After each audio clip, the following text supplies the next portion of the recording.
السلام عليكم ورحمة الله وبركاته. ازيكم حبايبي؟ يا رب تكونوا في احسن صحة وفي احسن حال.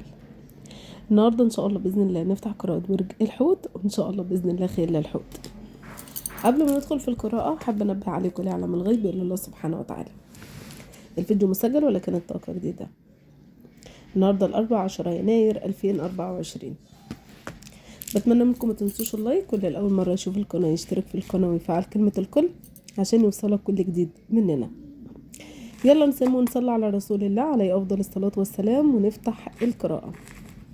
بسم الله ولا حول ولا قوة إلا بالله. بسم الله بسم الله. اللهم صل وسلم وبارك على نبينا محمد وعلى آله وصحبه أجمعين. بسم الله. برج الحوت، استوب كده. برج الحوت كفاية عليك كده. شايفة انك انت اتحملت بما فيه الكفاية. سامحت الشخص ده بما فيه الكفاية. فاضل ايه تاني؟ يعني الشخص ده، يعني مش ده برج الحوت اللي بيتحمل. برج الحوت ما بيتحملش حد، بيدوس ومش بياع، ولكن هو بيدي فرصة مرة واتنين والتالتة دي ما بدهاش. ففي حد هنا ادى اكتر من 3 فرصات، 20 مرة من الفرص، ولكن الشخص ده برضو مش عايز يتغير ومش عارف يتغير عشان خاطرك انت، او عشان خاطر الحياة تمشي. انت عمال تتغير وتتغير وتتنازل وتتنازل، والشخص اللي قدامك ولا كأنك انت موجود. فبرج الحوت خلاص كده كده، خلاص كده جاب اخره منك، وخلاص هيبدأ يستعيد نفسه، وهيبدأ يرد عليك بقى يعني، او هيبدأ بقى يتعامل معاك. هو حوت اللي محدش بيقدر عليه غير ربنا سبحانه وتعالى، وان هو حد قوي، وان مفيش حد بينزل يعني هو بتنازل، او ان حد يعني يمشي كلامه عليه. لا، برج الحوت بقى هيرجع لطبيعته اللي هو ايه، برج الحوت. ولكن انا شايفه ان دي كان موقف كنت المفروض تاخده من زمان يا برج الحوت، ولكن انت مش مشكله، دي انت تنازلاتك او كده عشان تبقى حتى اديته الفرص، كل الفرص المتاحه للشخص اللي قدامك، تبقى تحس ان انت مش ظالمه، لا بالعكس، ان هو اللي جه عليك وهو اللي ظلمك، وراح بقى انت ايه، راح تاخد حقك يا برج الحوت. شايفه برج الحوت والله راح يقوى قوي قوي قوي يعني. دبلة خطوبة عندكم يا برج الحوت، راح ترتبط او ترتبطي، ما شاء الله، ربنا يوفقكم يا رب. برج الحوت بيتعب الفترة دي، مجهد في شغلك يا برج الحوت. حاول ترتاح شوية، يعني بلاش سهر، وشغلك ده برافو عليك. يعني شايفة ان انت الفترة دي يعني اهم حاجة عندها عملك. بتحقق مستقبل تمام، ما شاء الله عليك يا برج الحوت. ربنا يكمل لك ان شاء الله باذن الله المسيرة دي، ويقف جنبك ويساندك باذن الله.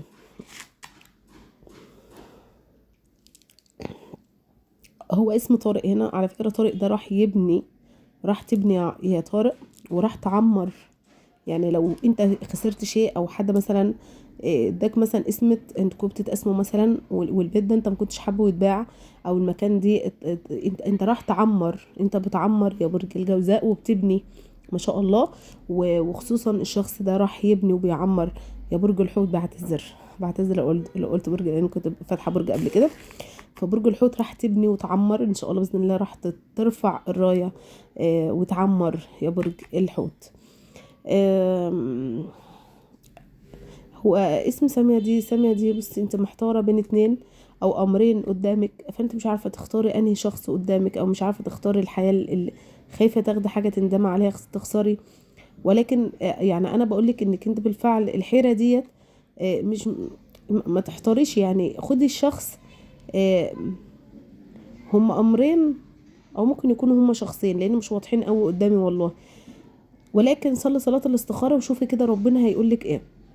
استخيروا ربنا والله يا جماعة. اللي بيستخير ربنا في الشيء اللي يكون هو محتار فيه، ربنا بيطمنه، وبتلاقي لوحدك كده انت بتختاري الحاجة دي خلاص. الحمد يعني استعين بالله، وان شاء الله باذن الله راح ربنا يديك على قد نيتك، وربنا راح يديك يعني يرشدك على الطريق الصح يا برج الحوت. تمام. الراجل هنا بيعشق امرأة قوي، بيحبها قوي قوي قوي قوي، ولدرجة ان هي ان هو كأن هي ملكاه، او هو يعني هو مش قادر يبعد عنها. انت بتحب الامرأة دي بالفعل يا برج الحوت. ان شاء الله باذن الله ليك اسم ونصيب فيها. تمام، ليك اسم ونصيب في الامرأة دي. الامرأة دي انت بتحبها، او الامرأة دي بحرف الميم. تمام، خد معاها حرف النون، خد معاها حرف اله. تمام، خد معاها حرف الالف، خد معاها حرف الشين. يعني لو انت راجل بتفكر في الامرأة دي او الامرأة دي انت بتحبها، راح يبقى في ارتباط بينك وبينها ان شاء الله باذن الله، في زواج وفي ارتباط بينك وبين الامرأة دي. تمام. آم، هنا اسم حمدي وهنا اسم احمد وهنا اسم محمد آه، ومصطفى وشيرين. طيب بص يا برج الحوت،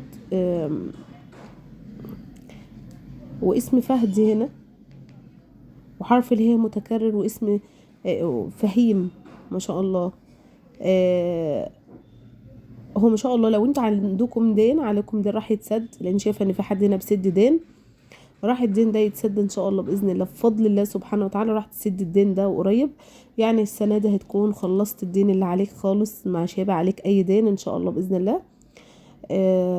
انت راح تبدا حياه جديده اهوت، في عندكم بدايه حياه او بتبني بالفعل. انا شايفه ان برج الحوت بيبني، بدا يعمر، مش بتهد يا برج الحوت، ودي طاقه حلوه انك انت بدات تشتغل، بدات تبقى جاد، بدات تحوش، بدات تبني مستقبل، بدات خلاص افكر بقى في الارتباط، مثلا اتجوز اللي انا بحبها، او انا اتجوز مثلا ما اقعدش بقى مثلا اقعد اعاكس دي وابص على دي واعمل علاقات، لا انا عايزه استقر. بدأت تتعمر وتستقر في حياتك يا برج الحوت عن سنة فاتت من عمرك كده، انت بتلوم نفسك او بتقول ليه انا عملت في نفسي كده. فان شاء الله راح تعمر وراح تقوى وراح تبني كمان ما شاء الله. آه طيب بص يا برج الحوت، انت عملت بلوكات لناس كتير جدا، بعدت عن ناس كتير قوي، انفصلت عن ناس بالفعل انت كنت المفروض تبعد عنهم بقالك فتره. الناس دي اصلا يا برج الحوت كانت مش عارفاك الا عشان مصلحتك، كانت بتقرب منك عشان مصلحتك. لما وقعت ما لقيتش حد وقف جنبك، يعني لما وقعت كده ما لقيتش اي حد بيسأل عنك ولا كأنك انت كنت موجود او انك كنت موجوده. كويس خالص انك انت خرجتهم من حياتك يا برج الحوت، وكويس انك عرفت يعني انت لسه في اول مدار الايام، اول حياتك لسه بتبتديها، ما تقولش دي النهايه، انت كده في اول البدايه برج الحوت. اي خبطه واي كسره تيجي لاي شخص تاكد ان دي اول الحياه بتاعتك، مش دي النهايه. النهايه ان انا اكون قاعد بقى ولا في دماغي وده بيحبني وده بتحبني وده مش عارف ايه، وفجاه انا مش عارف عدو من حبيبي. مجرد ما تقع وتعرف عدوك من حبيبك، تعرف ان دي بدايتك في الحياه، ان انا كده بدات افهم، اعرف ان الشخص ده كان بيقرب مني عشان مصلحته، الشخص ده كان بيقرب مني عشان محتاج مني حاجه. وكده انا فهمت وعرفت بقى، وابدا انتبه لنفسي واخد واعرف. تمام. هو هنا برج الحوت، عندك هنا برج العقرب، عندكم برج الجوزاء، عندكم برج الميزان، عندك برج الاسد، عندك برج القوس، عندك برج الحمل ما شاء الله، عندك الثلاث ابراج الناريين والهوائي، عندك برضو عندك العقرب، وعندك السرطان مائي، وعندك العذراء، وعندك الجدي. تمام. عندكم تراب، يعني ما شاء الله في ابراج ما بيكونش فيها كل الابراج دي، ولكن عندكم اسم ونصيب مع الناس دي يا برج الحوت. ولو انت في انفصال راح اقول لك في رجوع، في رجوع عندك بينك وبين برج العقرب، او يمكن كان في زواج اصلا بينك وبين برج العقرب وانت انفصلت عنه، ففي زواج وفي رجوع. تمام. لو انت انفصلت ففي رجوع وفي زواج عندكم من برج العقرب. تمام. خليك حذر جدا من برج العقرب الفترة اللي جاية دي يا برج الحوت، لو الشخص ده هو اللي هيكون في حياتك او انت هترتبط بيه. تمام. خليك مركز معاه لانه هو ذكي وهيبدأ يختبرك في هنا اشخاص، وحتى لو ما جاش برج العقرب، لا حول ولا قوة الا بالله، انتبه لان في حد هنا هيوقعك في كلام، او مش هيوقعك ان هو هيوقع ما بينك، لا هيختبرك. فخليك فاهم انك انت في حد هنا هيختبرك لشخصيتك، او هيختبرك يعني لقدراتك، يختبرك في اي حاجه. فانت داخل على حته الاختبار، وعايزاك تكون ذكي ومركز الفتره اللي جايه اكتر من الفتره اللي فاتت دي يا برج الحوت. تمام. حرف الفيه برضو متكرر عندك هنا برج الحوت. انت هنا بص، انت مطنش اي حد، قاعد كده رايق ما شاء الله عليك. بص يعني انت عايز تخرج نفسك من الطاقة، وبالفعل انا شايفة ان انت قويت او انت قاعد لحد ما الطاقة دي كويسة معايا، انك انت مش فارق معاك كلام الناس، الا فارق معاك انت اكبر. الناس تشوفني بالشكل الحلو، تشوفني ان انا برج الحوت، انا اللي مش بقع، انا القوي، انا اللي بسند نفسي بنفسي، هثبت للناس وجودي، وهثبت لهم فعلا ان انا قد المسؤوليه، وهثبت لهم كده. فانت هنا قاعد في الحاله دي ان شاء الله يا برج الحوت راح ربنا يديك ويقويك. على فكره شايفه انك انت عندك قوه اراده كبيره جدا انك تواجه الحياه بعد فشل. ما تزعلش لما قلت فشل ده ممكن تكون عشان علاقتك بالناس ما كانتش حلوه، اتعاملت مع ناس ان هم كلهم اهلي واخواتي وناسي ولكن للاسف كانت الناس دي بتاعت مصلحتها. فانت فشلت في شيء انت ما كنتش يعني حاطه في الحسبان. فانت بتعيد قوتك تاني، وبتعيد ارادتك، بتعيد. ما شاء الله بحب الناس اللي بتقع وبتقف تاني، مش اللي يقع وخلاص انا وقعت، لا خلاص انا لا، انت بتعيد نفسك وبتثبت وجودك، وهتثبت وجودك للناس كلها، وهتقول ان فعلا وكل اللي كان سبب في وقت المحنة يا برج الحوت هيرجع، هيتفاجأ بوجودك وباللي انت وبالانجاز اللي انت فيه. ما شاء الله ربنا يا رب يسعدكم ويوفقكم يا رب، اللهم امين. في هنا جلسة، الجلسة دي متأجلة بس هي لصالحك يا برج الحوت، بس برضو خليك شوف المحامي، لان المحامي معاك شكله في حد تاني بيلعب في افكاره، او المحامي مش شغال صح. فانت شوف المحامي ولغيه، وشوف المحامي واتكلم معاه، تمام؟ وان شاء الله باذن الله راح تكسب القضية دي ان شاء الله باذن الله. هو في هنا حد رفع على حد قضية طلاق، تمام، ونافقة ولكن يعني انا مش هقول لك ان هي في صلح، لا هو ان شاء الله يعني ربنا هيقويك على ده، وانت اصلا يعني مش هتتنزل ان انت شايف ان انت اتوجعت او اتوجعتي، بس في هنا قضية طلاق او نفقة او حاجة زي كده، ان شاء الله تبقى من صالحكم القضية دي يا برج الحوت. في هنا اولاد وفي نفقة وكده، يعني ربنا يعينكم وربنا يهدي الحال يا رب، ربنا يهدي الحال ان شاء الله باذن الله. راح لو ليكي حق راح تاخديه ان شاء الله باذن الله.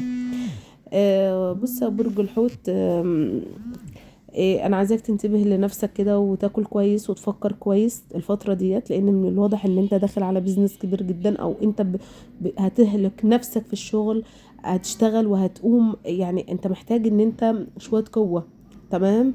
فانت انتبه للاكل، وجباتك كويس، النوم، تمام؟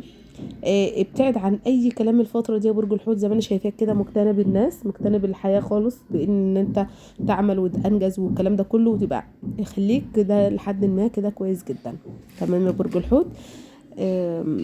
هو طاقتك حلوه كلها تفاؤل والله العظيم، وفي باب رزق هنا، وفي سعاده هتدخل على برج الحوت. لو انا قلت برج غير كده انا بعتذر لان انا كنت فاتحه ابراج قبل كده. فما شاء الله طاقتك حلوه يا برج الحوت. اكتفي طبعا بالقراءة، وان شاء الله باذن الله اللي ما ينطبقش على القراءة ينطبق عليه الفيديو القادم ان شاء الله باذن الله، واشوفكم على فيديو جديد، والسلام عليكم ورحمة الله وبركاته، في رعاية الله.